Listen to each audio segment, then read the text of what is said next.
Well, welcome back to the Faith of the Fathers podcast. I'm your host, Carl Gessler, reigniting the calling of men in the world.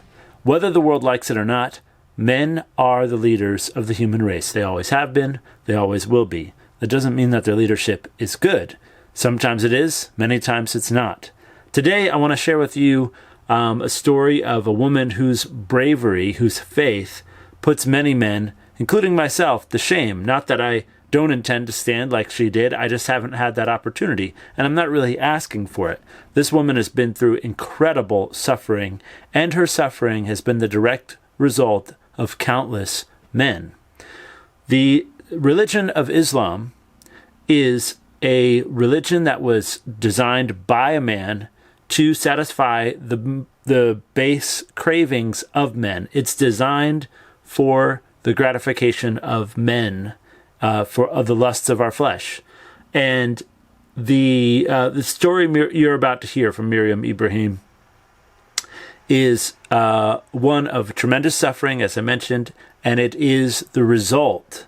Her suffering is the direct result of multiple, even a whole nation of men misunderstanding what it means to represent the image of God.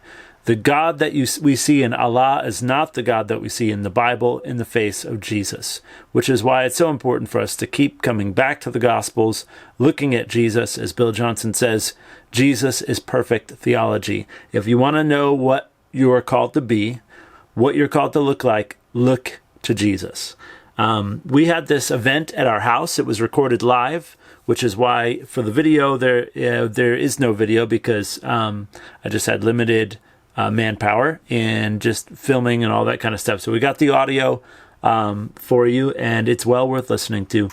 Miriam's story is profound, and it was just an honor to have her at our house. And that's just an aside to for this topic. We are leading. Men, even by not leading, we are leading in a sense that we are the ones paving a path, saying this is what is allowable, this is what is not allowable. I always find it funny that many times in politics we have men who are standing up for women's rights when they talk about abortion, because it's actually a man's issue. Men want women to have abortion, but they cloak it under the guise of we're standing up for women's rights. It's also interesting to me that many women who are fighting for this or that social cause seek for men to aid their strength and their cause. The point that I'm trying to make is men are called to lead, and it's the whether or not we do that well is another question. It's so important. It's vital that men are confronted with the gospel, confronted with Jesus himself, because when we look at Jesus, that is who we are called to be. That's who we're called to reflect. That's who we're called to look like. And anything else is falling short of the glory of God. It's failure. Thanks be to God that even in the middle of our failure, there's grace as he teaches us to reflect his image. But if we're not even trying, if we're simply trying to create ourselves in an image that we got from Hollywood or from anything else, we are failing to pursue that for which we were made to pursue.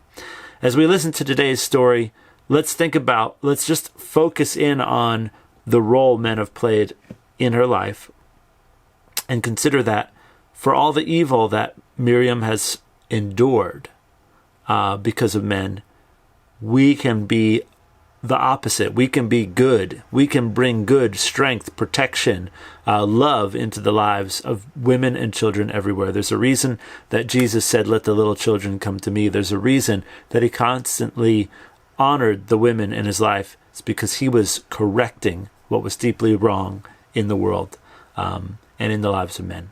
All right, so please buckle up and listen to Miriam's story. And at the end, when this is done, there are links in the show notes. I'd like you to check them out so you can hear or read Miriam's story in full through her book and support her ministry as well as the ministry of Back to Jerusalem. All right. Enjoy. Talk to you soon. Yeah, so Miriam, we want to hear your story today, but I think I think I'd speak for all of us in that we want to, more than hear your story, we want to hear you. We want to know who you are today, because it's one thing to hear a story and to observe it, to admire from a distance, but we actually, and I guess I get this from reading your story, we want you to know that we are your family, and we embrace you today as our sister, because your story has a lot of rejection, has a lot of pain. So you grew up in Sudan, but you are Ethiopian. Can you tell us how that came to be? Thank you for the good introduction. So, um, I am originally from Sudan. My mother is from Ethiopia. She flew war in her country, with something happening until now. So, and she settled in a refugees camp where she met my father, who's originally from Darfur. He's Sudanese Muslim from Darfur, and he was involved in honor killing. So, and he's hiding from some of the relatives and families he left behind. So my father originally have another family. He abandoned the family, and he happened to flee the area and hide in a faraway city where my mom settled in the refugees camp. They met and they got married. My mom was 16 at that time. When she had me, she was 17. So when she left her country, she was 10 years old. So she and her sister lost everyone, with war and displacement. They settled in the refugees camp in the city of Gadarif in Sudan.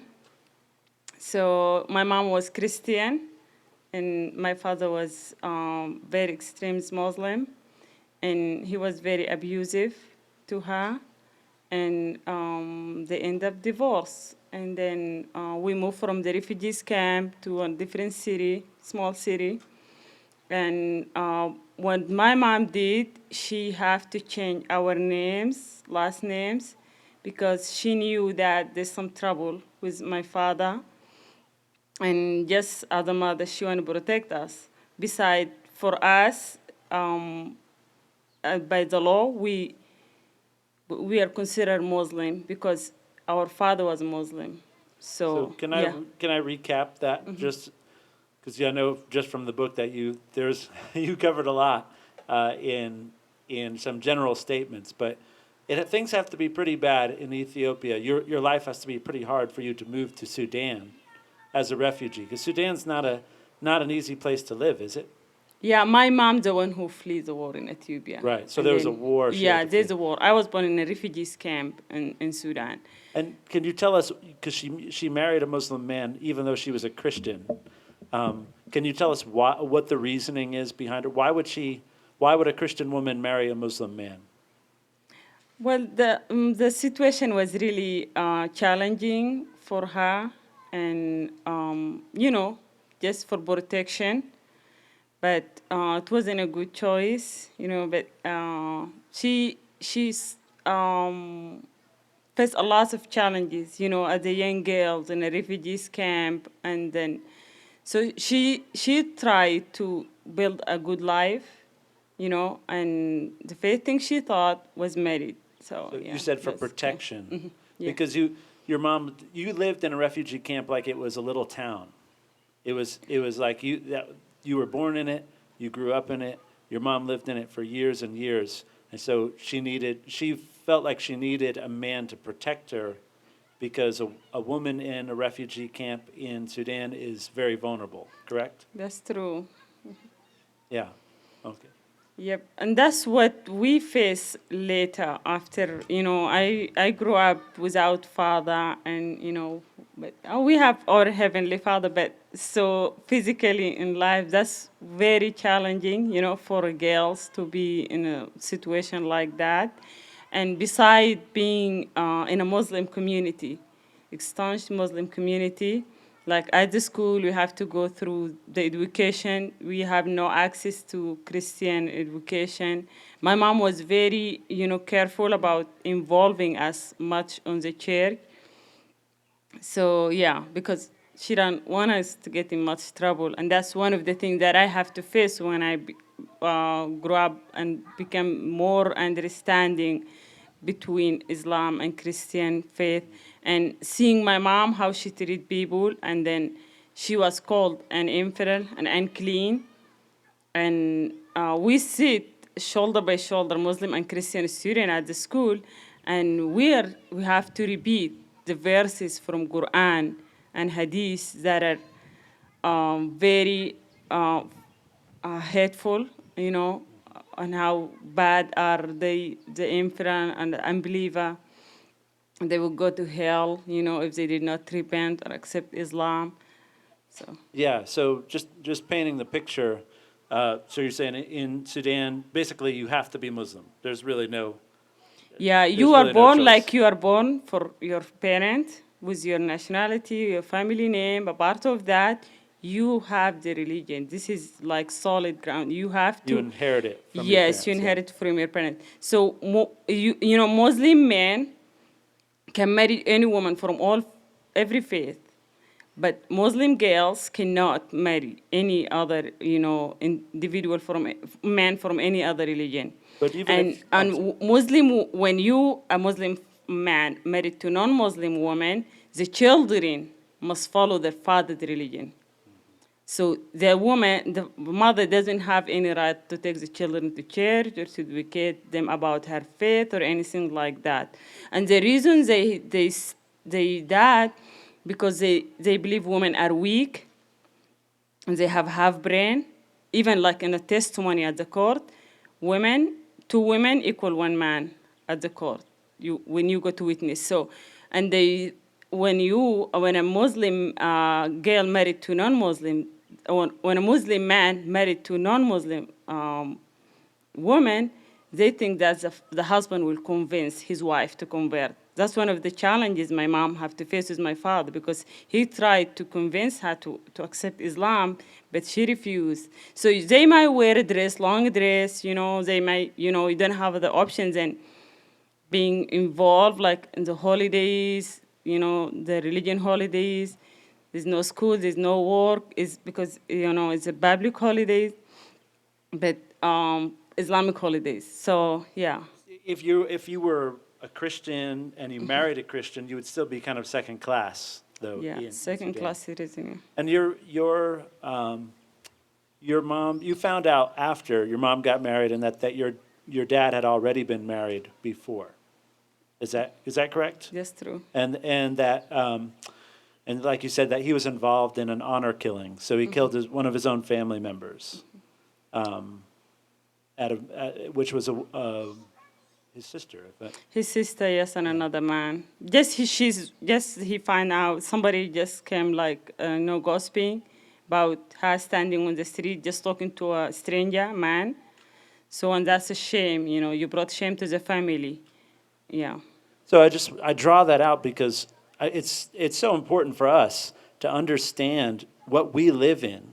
When we live in the West, we live in a very Christianized world. We take it for granted, tremendously. And when I read your story, just reading about,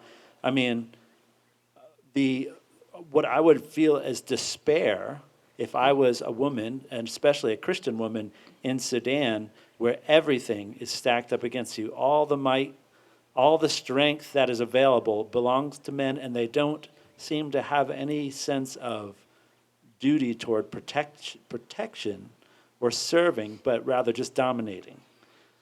Which is what I find remarkable about your story, because it seemed like even from a very young girl, you had a certain fire in you that you were not easily subdued. Is that correct? Maybe. So it seemed yeah. to be in the book, yeah. The thing that about the way just they look to girls and women, we all God's children, So, and the way even start with the dress code. Women have to cover up everything. Yes, we like really the dignity and respect for to dress up well, but the way they really put it up and then think about it and they enforce it, and the restrictions they put over the girls and women, they look at them like a shame and need to be covered up, So yeah, my father have another family. You said yes, because normally you can marry more than wife. 4 wives, and then if one of the wives did not obey the law and regulation for the family, things like that, she may get divorced, and you can marry another woman. So my father have another family, and he abandoned the family, and he came and start new family. So there's no any legal, challenges or any obligation. You can just go and marry to another woman. That's, yeah. So what went through your mind as a little girl just to, I don't know when you learned what your dad's character was like. I know you saw a lot of violence. You saw him be violent toward your mother, and then you saw him leave. Oh, look. Oh, thank you, my wife. I tried to signal. She read my mind. Thank you. That's better. Saved my eyeballs. Then you saw him leave. How did you handle that as a little girl? Like that's We kind of relieved. I mean, it's sad to say that, really, but there's so much peace after he left, and later we found out he's died. It's very sad, and I always had this, like, as you said, now you're my family. I really have to experience that, not just at the church, but the knowing that I have a Father in heaven, like He's more powerful than anyone. Even during my time in prison, people always like the way I don't respond, and I have the confidence, not just in myself, but my trust in God, knowing that He sees me and He know where I'm at and He know everything about the situation. They respond to the judge and prison guard when they said, you are infidel, you are unclean, you deserve to die. I would say, no, I'm not. I'm loved, and I'm not unclean, and I'm not going to go, I won't go to hell. This is not in your hand. So what I will say, they say, who is the powerful person behind you? Like, you don't have a wealthy family or someone in the government. They try to say I'm a spy, there's some missionaries or people behind me. That's why I don't want to listen to what the judge or the imam will say to me about accepting Islam. And I will say, yes, Jesus, no one other than Jesus. And I have God. Like, that's what my response is. So I did not really have much connection, like, with my family, with my father's family. As I said, my mom have to change our last name. But after I grow up and then I get married, they came after me. Somehow they find where I am at. That's why I would end up being sent to jail. so so you got sent to jail. Before we get there, let's walk with you through your journey a little bit, because you accepted your mother's faith, but she didn't have a Bible, I don't think, did she? Or how did she transfer her faith to you? How did you learn to embrace that?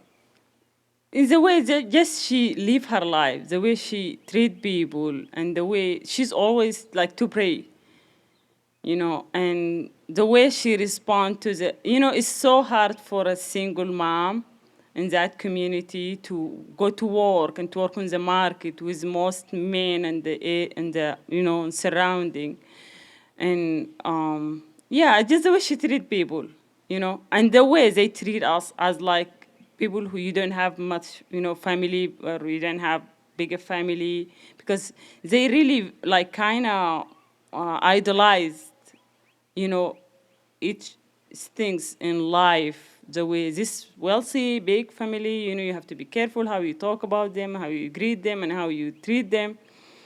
But for us, like, you're nothing. Like, yeah.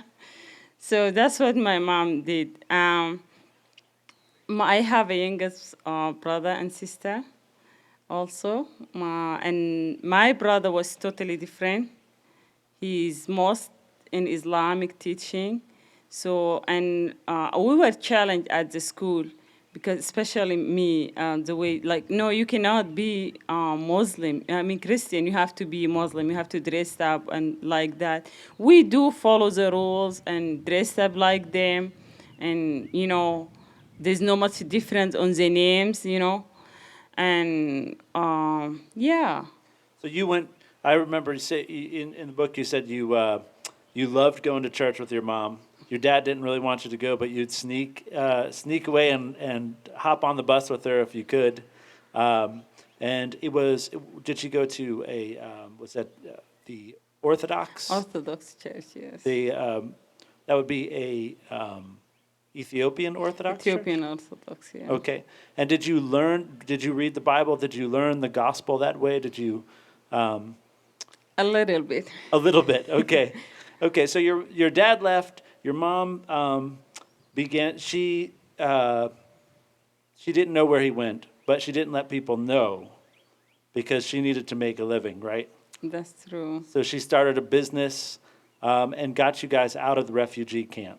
Yeah, we moved out of the. That's one of the things. Yeah, like, I really feel. I mean, I'm blessed to have like mother like my mom.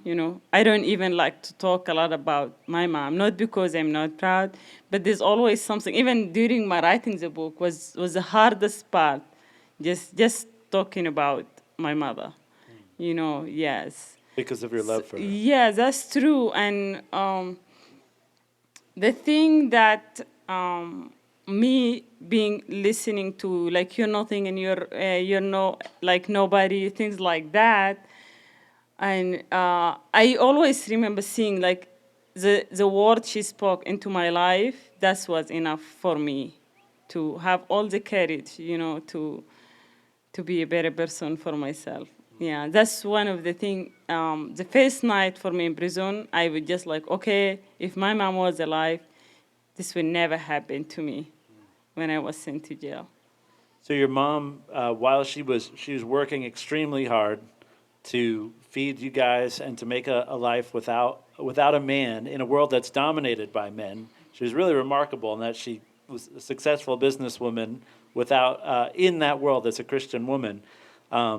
And you and your brother and your sister was not in school, I don't think, but you and your brother. Yeah, my sister passed away. This is one of the reasons we have to move from the refugees camp because she was really sick. So yeah, and the thing that when you say prayer, when you talk about prayer, I do really see that in my mom's life because she would tell us, I would pray. Mom, like, it's dangerous, these people are mean. And no, I would pray. They won't do anything to me. I prayed. Like, she know exactly what is going to happen. And she know who she rely on to for her life. So that's what I will say. I prayed, like, you just pray. Nothing will happen. You going to the market and you know those people is going to harass you, is going to bother you. I prayed. It's enough. Like, that's the weapon that she will hold. Yeah. And the light that she, carry. It's great With faith. her. Mm-hmm. Yeah. So while you were in school, your brother kind of was, the pressure to be Muslim was getting to him. And it was getting to you to some extent, too. You said you dressed in the hijab, if that's how you say it, the really strict Muslim outfit where you could only see your eyes. Yeah, we have I don't cover just the face. You have to cover your hair and long dress. Yeah, it's a dress code. It's hijab, yes. Yeah, my brother went to a khalwa, which is like a Muslim camp, like boot camp or camp. And it's actually at that time, Osama bin Laden was so influenced in the Muslim Brotherhood in my country, in Sudan. That's what one of the things that is end up having Sudan being placed on a sanction and the terrorist list by United States. Yeah, because and he have lots of businesses and he sponsor this camp, Khalwa or Quranic camps and 2 universities in Khartoum. Yeah.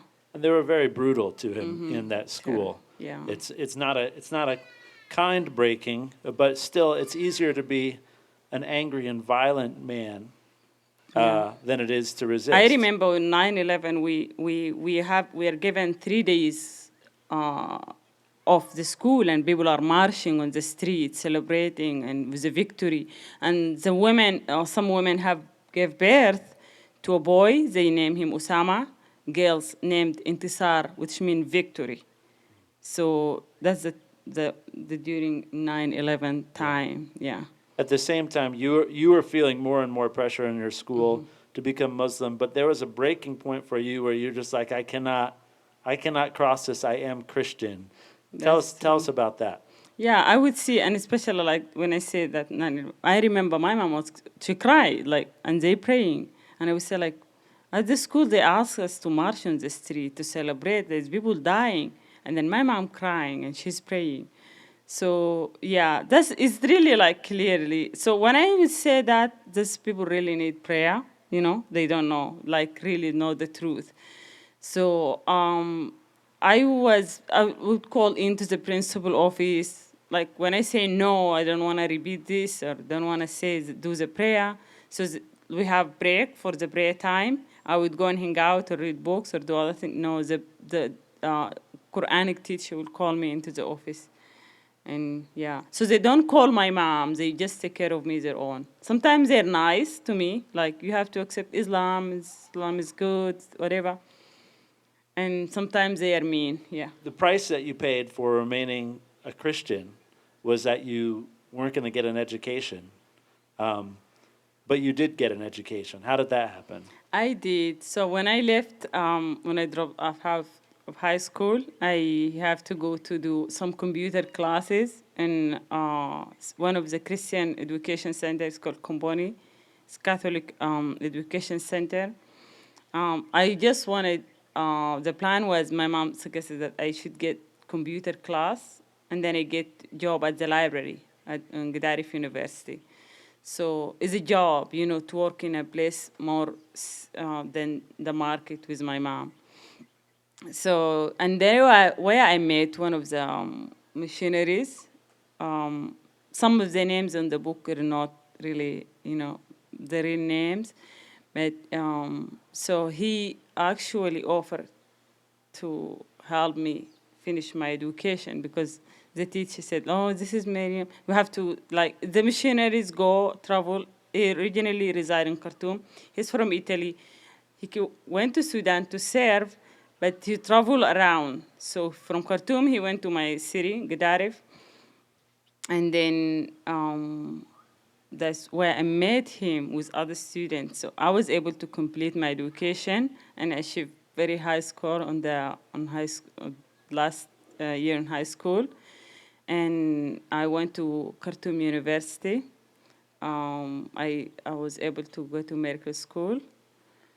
And yeah, so one of the things that I see, just when I say my mom say prayer, I think she really prayed for that and God, because she always encouraged me to focus on my education. Even if when I want to help her in her work, she would say, no, you just do your school work, your homework. That's what you need to focus doing. Yeah, and then after I finished my at the university, I get married.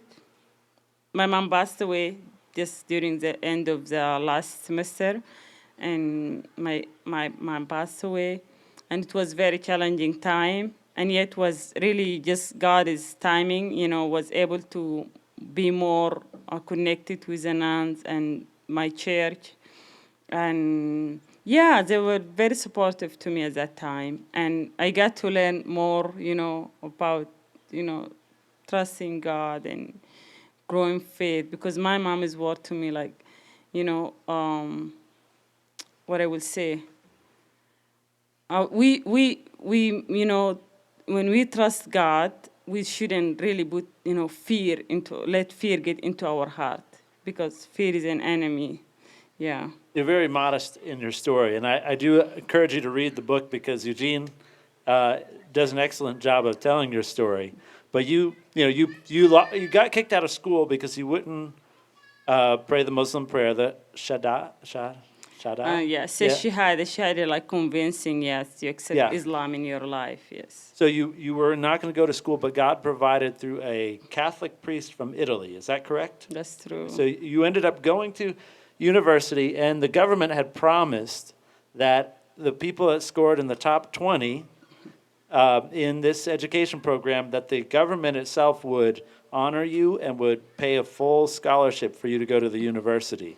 And you scored in the top 20, But when the mayor came to your house and saw how poor you were, he just turned around and walked away. That's true. Yeah, that's true. Yep. That's just something that your whole story it kind of just happens over and over again. Yeah, and I remember when I like during my time at the university, I stayed with the nuns some certain period of time. When I come back, I become like so sad. I did really good today, but like the teacher, like nah, like nothing, But because in Khartoum University, like mostly the wealthy student and the government, so like oh yeah. I sit sad like that, and I'm like, I would just, especially when my mom passed, I said like, no one will celebrate me anymore. Like this emptiness. And one of the nuns said to me, you know what, Miriam, you sitting like that sad now, but I can see one day you're gonna do something really big, and not just them at your school, all the world will celebrate you. I'm like, what am I gonna do? Like, what do you think I would do? Yeah. So, yeah. Yeah, so I mean, we just need to appreciate that because you mentioned before that a woman's testimony in court is not like two women might equal one man in their word in court. That's the same in Jesus' time. That was the same, which is what's remarkable about the Gospels, that it was women who were the first witnesses to Jesus' resurrection. Yep. And they were believed, And they were believed. believed. Yes. Yes. And Jesus affirmed that. He affirmed them in that. And also just that you did the stuff that was required. You did the education. You worked very hard. You succeeded. And yet because you were poor, because you were Christian, because you were a woman, they went back on their word just for those reasons alone. And we can take new note of Jesus saying, let the little children come to me, and do not hold them back, and blessed are the poor. That Jesus' heart for the poor is so reverses that whole scenario. But it continued for you because you said your mom passed away, but you suspect that it was more than that. And you don't need to go there if it's too painful. But I want everyone to know the fire that's in you was in your mother too. And I'll leave that up to you if you want to share that. But I know that she confronted powerful people and wasn't afraid. You mentioned being afraid a moment ago. She was not afraid to confront powerful people, was she? That's true. Yeah, my mom, I actually find out this later after, because I always had this feeling there's something wrong of the way she died. So, she owned a restaurant on the highway between the city of Galabat on the border between Sudan and Ethiopia, which known by trafficking, just like our southern border actually. Mm-hmm. So, yeah. One of the things she does, she had a restaurant, and she witnessed the smuggler when they coming in, bringing in young girls aged 9 to 13, 17, just that age frame.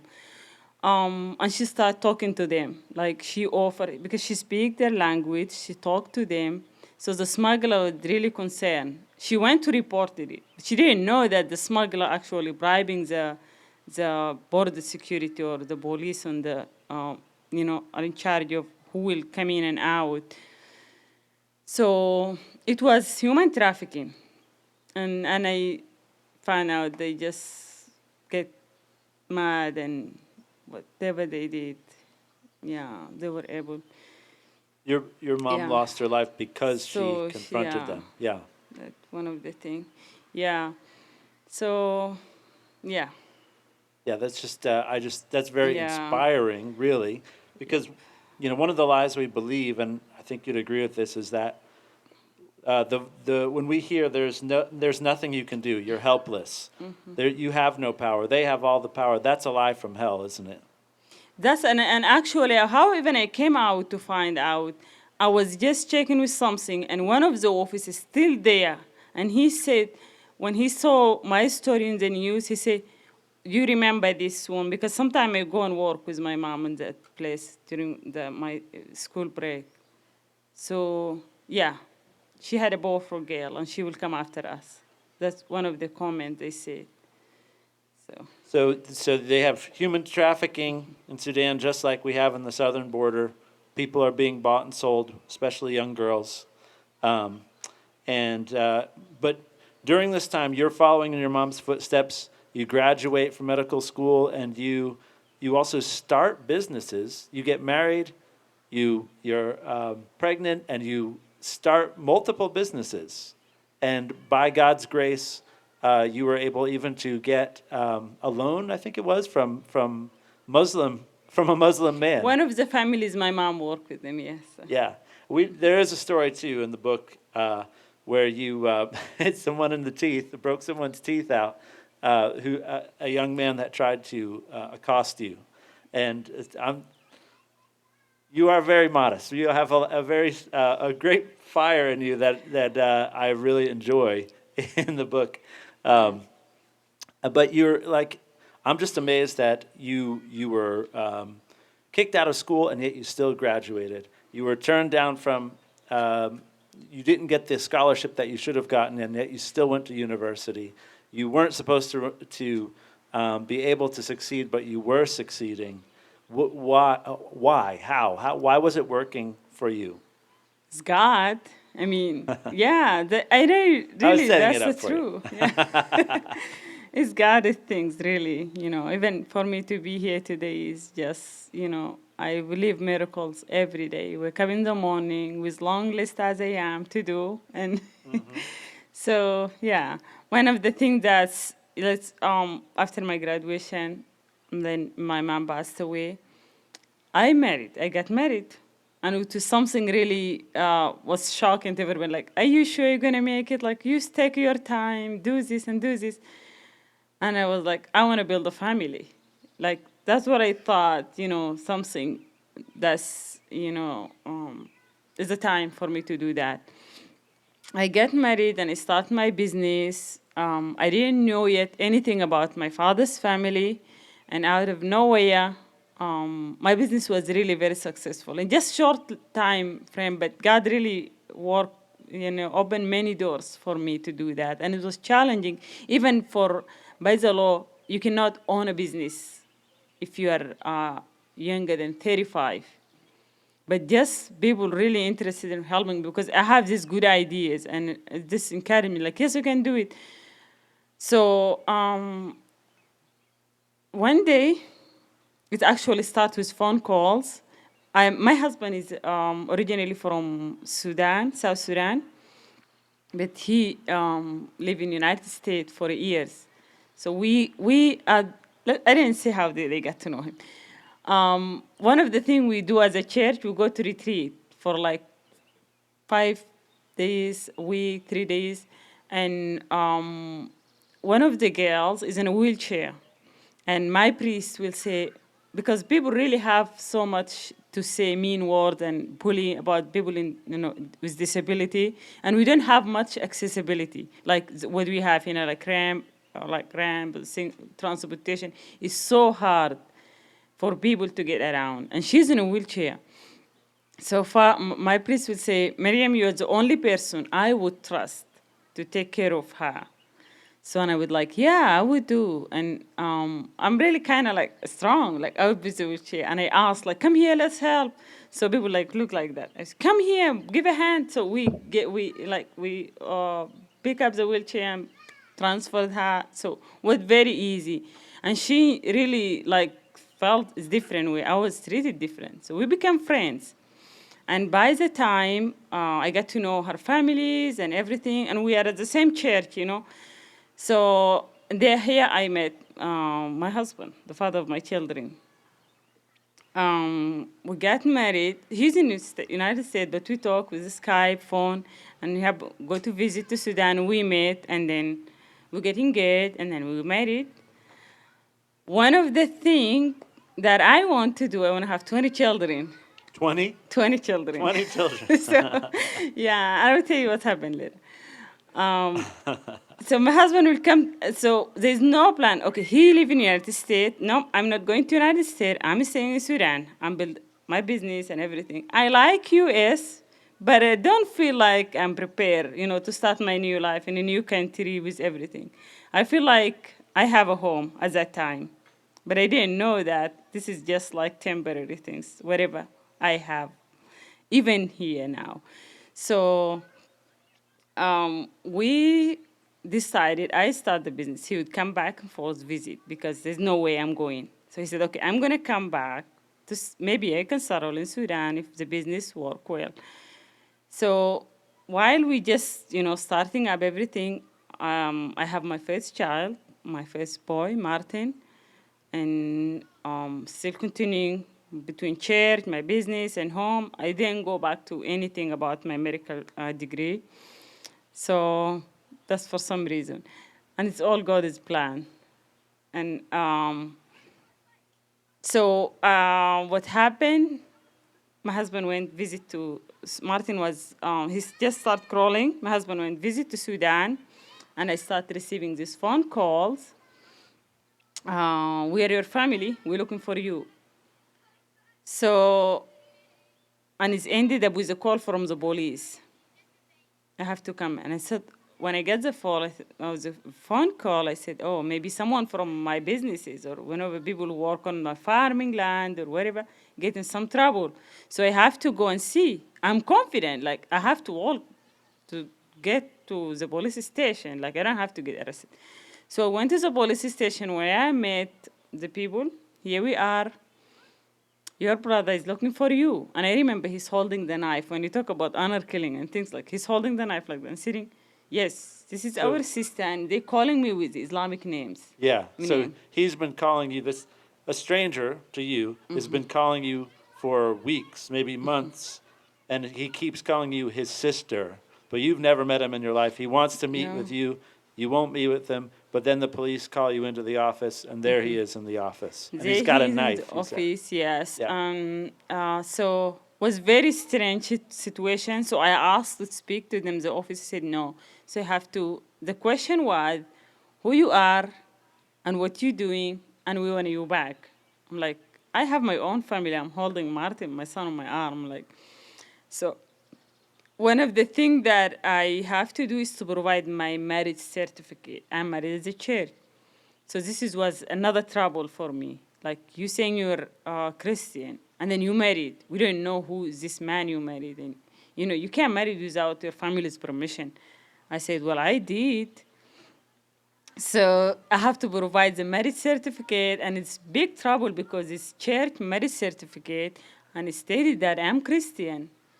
So, you can do that. I say, why I cannot do that? So the officer said, because you are Christian, but you cannot marry to non-Christian man. They added from the disappearance, they moved the case to adultery. Because Yeah, your brothers were saying that you were Muslim yes, yeah. because they were saying I'm your a dad Muslim. was Muslim, and you're saying your I have birth to be. certificate came through the church. The church My had it? marriage certificate, yes, from the Your church, marriage and you're certificate. Muslim. I mean, and you Christian, you married Right. as a church. This is wrong. My marriage is invalid, but in Sharia law. So I was charged with adultery and apostasy. Me confessing that I am Christian, I'm abandoning Islam, because by the law I'm supposed to be a Muslim. So I went through court process and hearings, and on Christmas Eve of 2013, I was sent to prison. The first night that it was Christmas, and actually I have to respond because in the court I'm not supposed to speak or look at the judge in his face. Supposed to bow my head down and be quiet and say yes for whatever the judge or the officers told me to do. Yeah. So, My charges was adultery and apostasy. so again, you're in court. You're charged with adultery and apostasy because from the point of view of this man that's been calling you, you should be Muslim and you should have married a Muslim. So your marriage doesn't count. So they charge you with this, and when you're in court, You're not supposed to defend yourself. You're not even supposed to look at the judge. You're supposed to look at the floor and just let them decide what they're going to decide, and you just take it. But you didn't do that, did you? No, I didn't. Besides, they have to say I have to accept because I can't. Like they don't believe whatever I say. So, but I respond, and the judge gets very angry, and decided to send me to prison. And I started actually to freak out because prison is become serious. Like I come to court from my house, but I know my charges, and I know they told me the moment you walk into the court, the first hearing, you know you're gonna get receive death sentence because apostasy is what they call is al hudud crime in Sharia law. So you're gonna get receive death sentence. I said, yeah, I know. So actually, I really don't know. It's just something that, and then the nuns and my priest explained to me prosecution what it is, and it's in the Bible and it's written. We face prosecution, and that's why you are. So I have full, understanding like why I'm there and why they doing that to me, and it's happened before, not just for me. Yeah, and that's actually before I go to was sent to prison after court. I was supposed to be going through medical evaluation. Besides that, also they accuse me of being mentally unstable or I'm suicidal because you know you're gonna get killed, and yet you're saying yes and saying no to the way we want to rescue you. We told you the only thing you say is accept Shahada, accept Islam. I was given many options, and one of them is that my husband would accept Islam, become a Muslim, because this is one of the things. By the law, in order for a Christian man to marry a non-Muslim, to marry a Muslim girl, because I'm a Muslim, they said what they consider me, and this is the law. They told me this is a normal. We are, country that people live together, Muslim and Christian. A normal way, when a Muslim girl fell in love with a Christian man, he have to convert to Islam. And I said, no, that's not going to happen. Because, and then you come to the court, you're going to get flogged, 100 lashes. Because I still consider adultery because I have children from my marriage, which invalid by the court. The judge have the authorities to do that. So, and then after I get flogged, I come to court and I get Islamic marriage. We're giving you a favor to keep your children because my children are considered illegitimate. At that time, I have Martin only, which means the government will take them. So, because children who are born, in this situation, you are adultery. Like, you don't have right to raise a child. You're going to get punished and then go wherever you go. If you end up with honor killing or whatever happened to you in life. So that was my situation. And when they say we want to save you, want to rescue you, because when you accept Islam, you save your life. And I was told the judge, like, it's not the matter of death and life, because my life is not in your hand, it's in God's hand. You decided that if I accept Islam, I will save my life, but I'm already saved by knowing Christ. I'm saved. And if I have to accept Islam and just walk out of the court and get hit by a car and die, so it's not that matter of like my death on life. It's something more than that. So when he was like, okay, you're going to jail tonight. Today you're going to jail. Because it's like stamped. That's my charge. It's confirmed. And it's because apostasy is death sentence crime. You have to be sent to jail, come to court from prison. And so they said, okay, that's why they said, okay, well, if you refuse all these options and you're still saying you're Christian and you know you're going to die, you're going to let your children be taken away, that means you have something wrong with your mind. Like you're an unstable person. So I was sent for the medical evaluation. And one of the things that have to be done is a pregnancy test. To me, malaria and everything, they want to make sure I'm okay going to prison with other inmates. So when one of the tests came out, I'm pregnant. So I'm like, I wasn't really planning to have a child at that time. Martin was 9 months old, and all this trial. I was happy I want to have children, but not when heading to prison. So, and it became like serious situation. Here is a child on my arm. I'm pregnant. I'm going to prison. Like I never been to prison. I never been near to police station. Now I am going to prison, and I freaked out. I was scared, and I started to cry.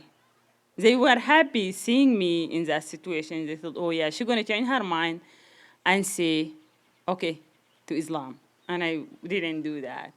So should I continue? Yeah, yeah. All right.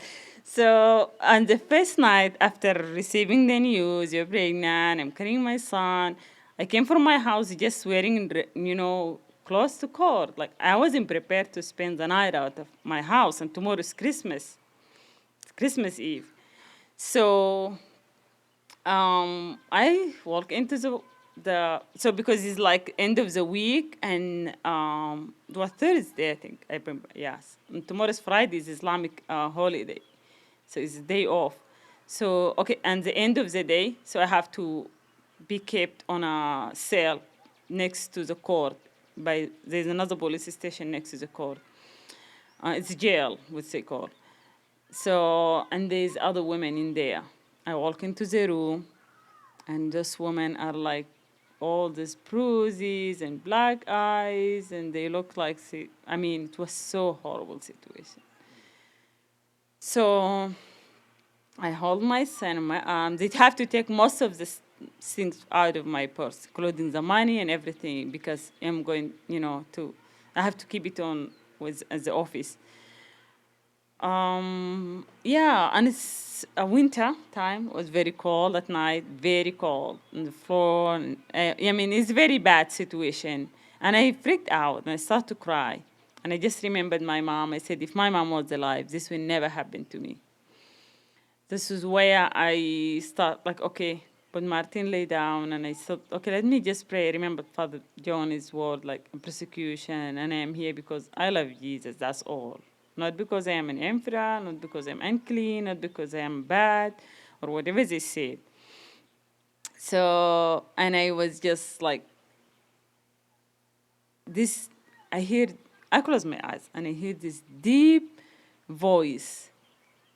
Even until now, like sometime when I face certain things, I do hear that voice. I just remember that voice. Just remember it. And that was enough for me.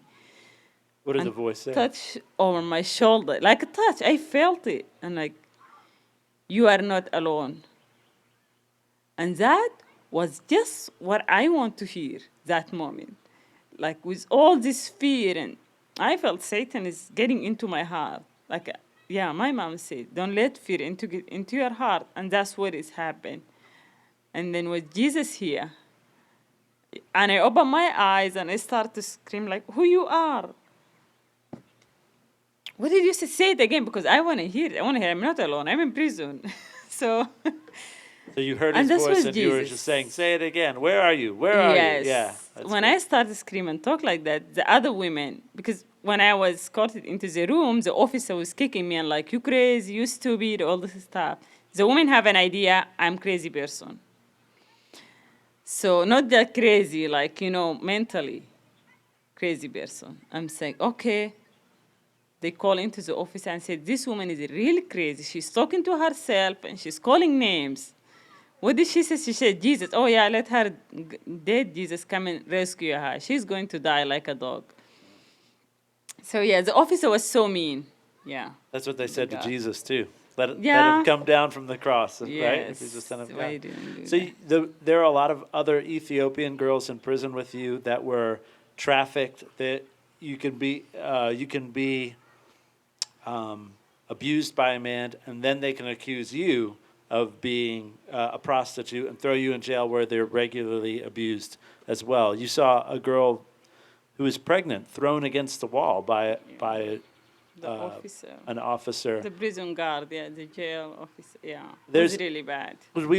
Susie and I have really been kind of diving into learning more about spiritual warfare, and that really stood out to me in the book because you said the girls would be told they had a visitor, they'd be taken away, they'd come back all disheveled, and obviously that the guard had taken advantage of her. And you stood up again um, to one of the guards, and really in a situation that on paper you say this doesn't work. Tell us about standing up to that guy. Yeah, you see, because they were happy, I'm scared. But after that moment, this supernatural peace, just into my heart. And that's all I need. Like, start to look around and like, I'm not bad. Yes, Jesus is here. He's with me. So one of the thing yes, the guard at night will come in, call on the one because they're male guards on the on jail. So and I felt there's something wrong, the way they talk and whisper. And I said, "Hey, what's going on?" They didn't talk to me because I'm crazy, but I noticed there's something wrong. Like I never been to jail. I don't know what jail looks like. I don't know what people how they treat them, but I seen that how they treat me. But so I felt there's something wrong. Like those women have been beaten. Like you can see the bruises and they're scared. So I said, "Hey, she's not going with you." And I stood really like at the door like that. No, she's not going. And he know I'm crazy person. That man looked at me like that. And she's like, "Hey, move away, crazy woman. Don't, oh, she's gonna be beaten down." I said, like, "She's not going with you." I'm like, he looked at me like that, like, why? Wait a minute. This man looking at me and back foot. I'm like, okay. He left. He really left. Because and it was something I really do tell you, like some stuff that happened. I like when I sit now, I remember that thing, like, oh yeah, it's true. I mean, yeah, Fear is a really. liar. Yeah. Yeah. So, and I start talking to them. They start trust me, and they share what's happened with them and things like that. And yeah, that's the first night in prison. I would never forget in jail. I would never forget that. Yeah, I just love that Before I story. was Yeah. transferred to women federal prison. This is why I start to realize that my trial is not something. This is God's plan, and His plan not to harm me. His plan to give me future. I don't even know what this future looks like. Knowing that I would die, my kids will never. I don't know what's happened to them, but I trust that they will be in God's hand. I have seen things that happened to me, my childhood, how my mother survived, all those evil things and behaviors that she faced, but yet she survived. So, and yeah, um, I was taken to women federal prison again, and again, Jesus was there. One of the like scariest person in prison was Christian. And for me to go to that place, like, was carrying that shame with me. She's an infant, she's gonna die, she deserves to die, and now she's carrying another child with adultery, even though I'm married, but they still don't believe it and they don't see it right. So yeah, the the scariest, like not prison, like something very The, serious. the woman that was in charge, because everyone was scared Yeah. of her, was a Christian. Was a Christian. So she kind of came to your defense. So yeah. Yeah. And you ministered to lots of women in the prison. You said that you realized God sent you there to minister to Yes, these women. for a reason. That's what I mean, my trial is not to harm me, it's a trial of purpose. So that's why I know that. Even though when I'm laying, I remember my mom would say, "Oh, when you complain about something, just go to the hospital. See sick people laying down, they weren't even able to eat. So you healthy, you can eat whatever you have, you can walk, but there's other people laying down. So when you face some, trouble in life, don't look for people who like higher than you or have much things or better. Look for those people who don't have, what you just have this moment." So yeah, I started just to look around, even though they don't like me, they call me an infant, but I still talk to some of them. One of the things Father John, my priest, would tell me, like how you do. We go to the hospital, we visit the sick people. We know them, they're Muslim, but they spit on us, call us bad names. Father John yet offer prayer for them. He pays their medical bills. And I would say, "Father, why are you doing that?" Because I was born, I know how to defend myself, grow up in that society and community. I know how to defend myself. Like if somebody called me name, I would know what to do. But now I learn not to respond. And he would tell me, we show faith in action. We show faith in action. When they ask us, why are you doing that? We will tell them, that's Jesus. Teach us to do that. That's what we learn from Jesus. I'm like, okay. So, yeah, that's what I learned. So this way I get to experience that, to practice that teaching, the thing that I learned from my mom, from Father John, from my church, from, my Christian community. So there was not a lot of hope in the courts that you were ever going to get out. You could see it was rigged. They were scared of your father's family, and you had the only lawyer that would take up your case was a woman who eventually backed out because she was being threatened and was really too scared to do what needed to be done to defend you anyway. It seemed. Not to take anything away from her because she was more courageous than most, but she realized at one point, like, she felt like she couldn't beat the system. Your husband thought that maybe he thought maybe you should just say the Muslim prayer but not mean it. But you wouldn't do that. Why wouldn't you do that?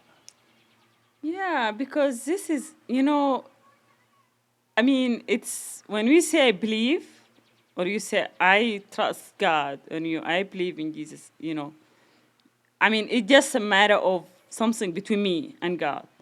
Knowing that if it's not about, I can lie, like what they say, because that's what this is normal, You can say, I'm a Muslim, and just go and do whatever you want.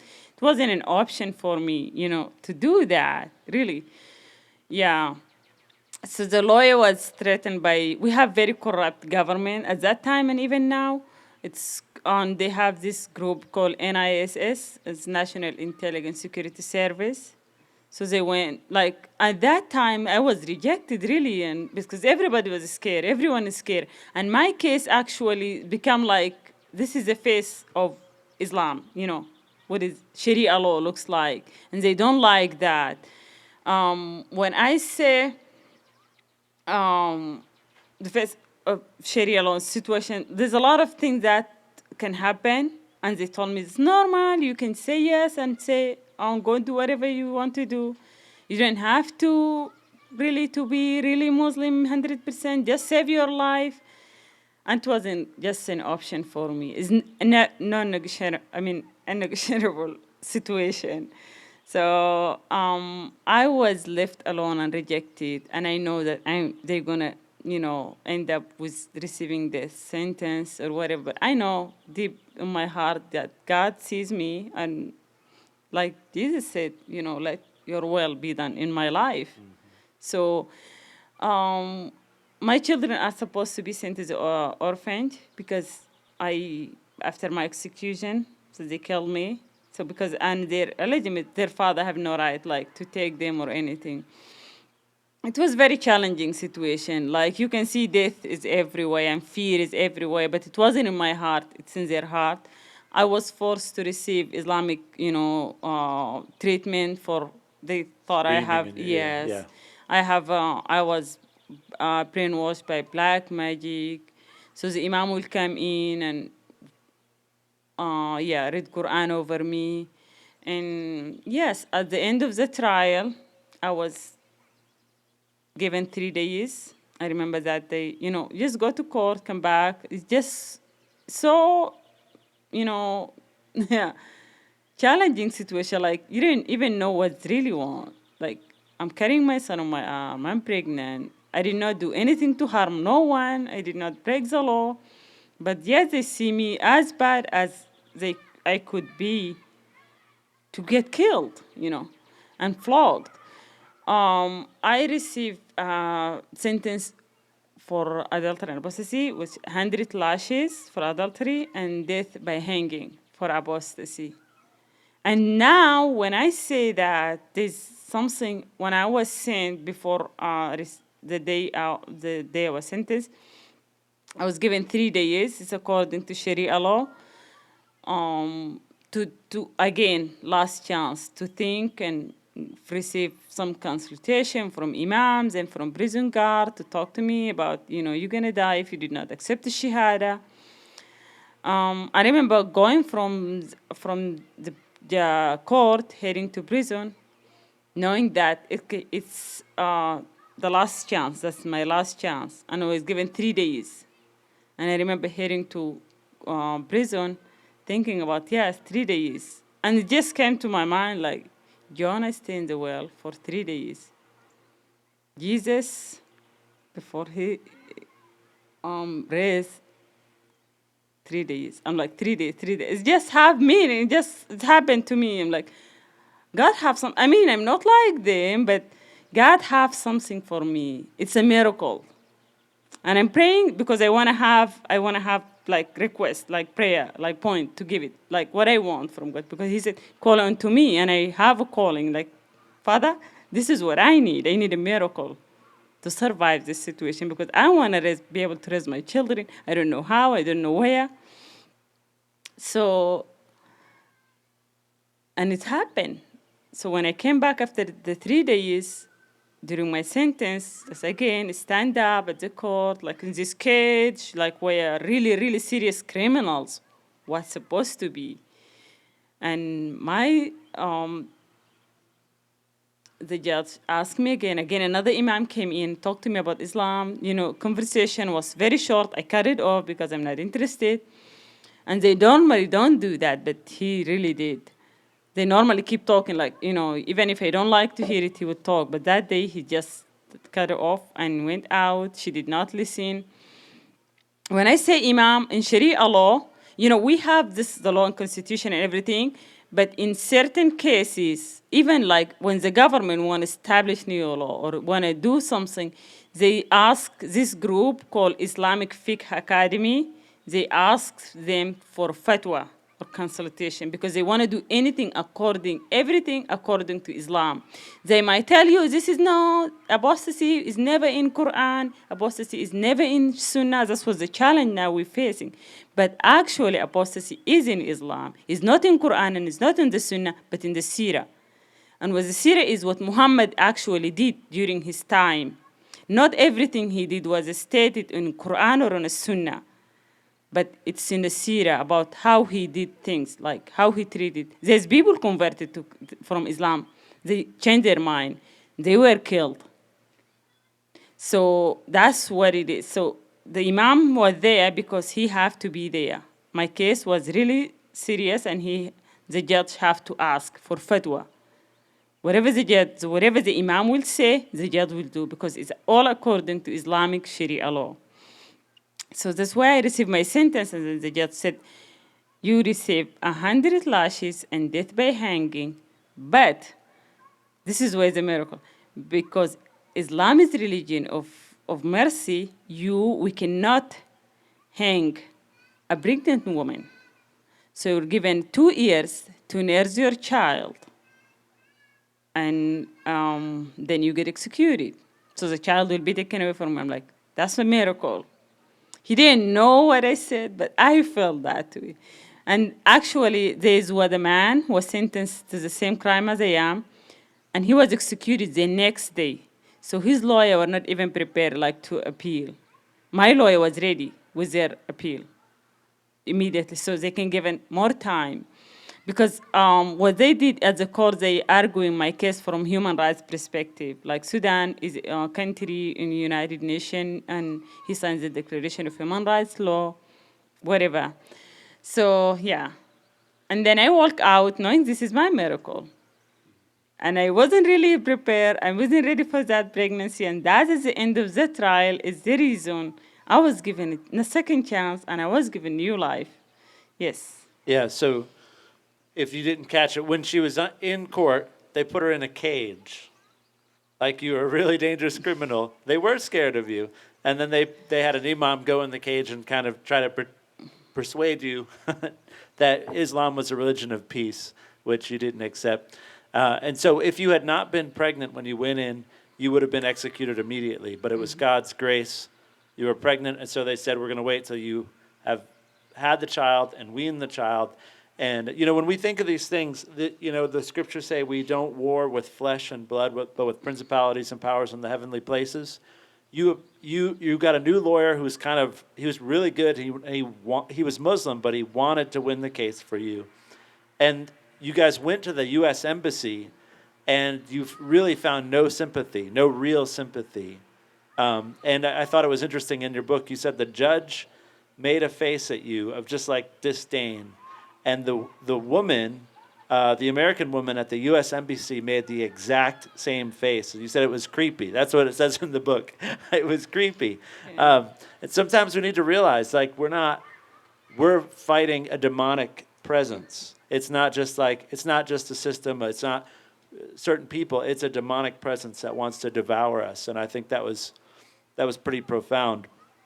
But Obama was our president at that time, and it really struck me in your story that his sympathy was not with you. It didn't appear from the administration. Would you say that's a fair statement? Yeah, maybe when actually walking, we have, because we follow news and things.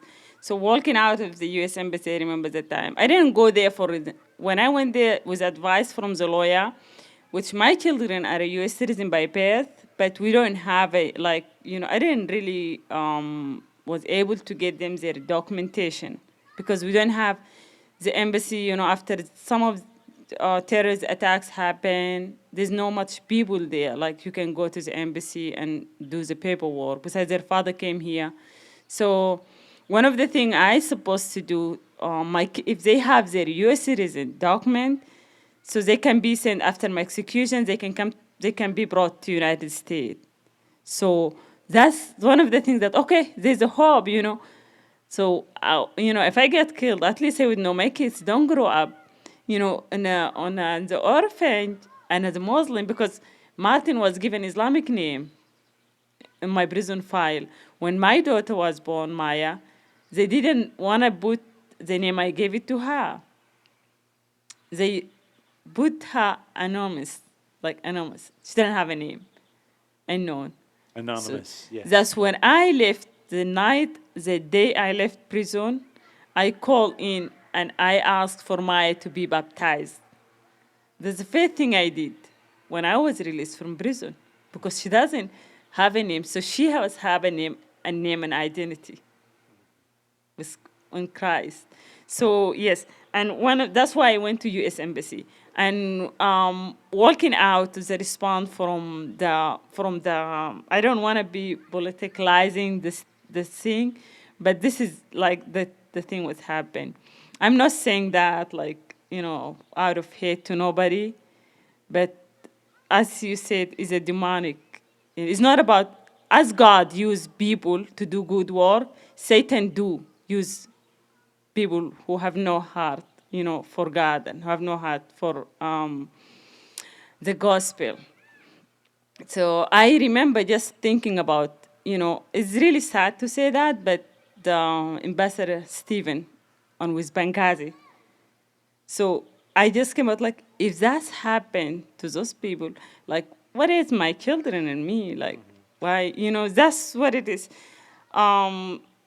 I didn't mean to, Yeah, I to bring. did it. Hey, you can blame me. You can blame me. Yeah, I but saw that's that in what the I would say. Like, it's a matter of how we see things.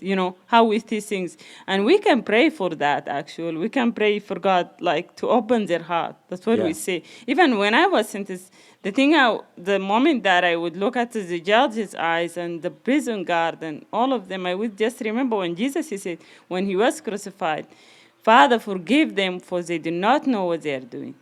That's why you have peace, knowing that those people, whatever they're doing against me or against, anyone, like, persecuted church, what they face today, because they don't know Jesus, they don't know God, they don't know. So what I will say, just pray for them, that all thing, because the Bible said, pray for those who pray for our enemies and those who persecute you, because we might not we might not really have something to call them an enemies, but that's why they see us as an enemy. That's why they mistreat us. Yeah. Well, you live in the United States because your husband was a citizen here, but you weren't rescued by the United States. I think I'm going to leave it there because it's getting late. Yeah. It's worth reading Miriam's book as a whole, like, to really take in the experience. We've tried to cover a lot of ground in a short amount of time, but you ended up giving birth in prison, and really they tried to allow you to die in that process. And throughout it, though, just your will to live and God's willingness to preserve you is profound. But I just find your courage. For me, I think what stands out to me most about your story is just that you were willing to speak continually, and your mom was too. You're willing to speak the truth to power, even though it seemed useless. Like to many people would say, preserve your life. Just say the prayer. Just become Muslim. It'll be easier for you. It'll be easier. And you knew that wasn't true, and you stood for truth anyway. And for that reason, I think we all here consider you to be a heroine, in that regard. And we just appreciate your stand. Amen? Amen. Thank you. So I'm going to close this in prayer, but please visit back to Jerusalem, the table over there. Is Dwayne or Tamra around? Sorry, guys, I'm talking a lot. No. There should be a basket over there for donations for Miriam and back to Jerusalem. And Miriam has a ministry to women who are abused and underprivileged. And is there anything you wanted to say about that? I think whatever come from this book tour we're going to is going. Oh, sorry. Whatever come from the book tour we with Back to Jerusalem is going toward Safe House. Back to Jerusalem is sponsoring on some restricted countries. Safe House for women who face persecution and oppression in some restricted countries. So it's all going, sponsored by Back to Jerusalem. So if we could just stand for a minute, and we'll just stretch out our hand toward Miriam. We just want to bless you tonight, Miriam. Thank you.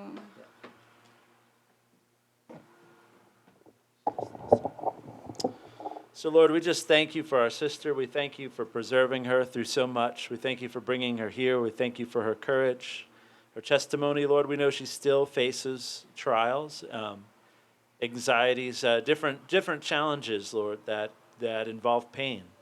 Lord, we know that there are still memories that need healing. So we bless you tonight, Miriam, with healing. We bless you with friendship. We bless you with wholeness. We bless you with family. We bless your ministry. We bless your children.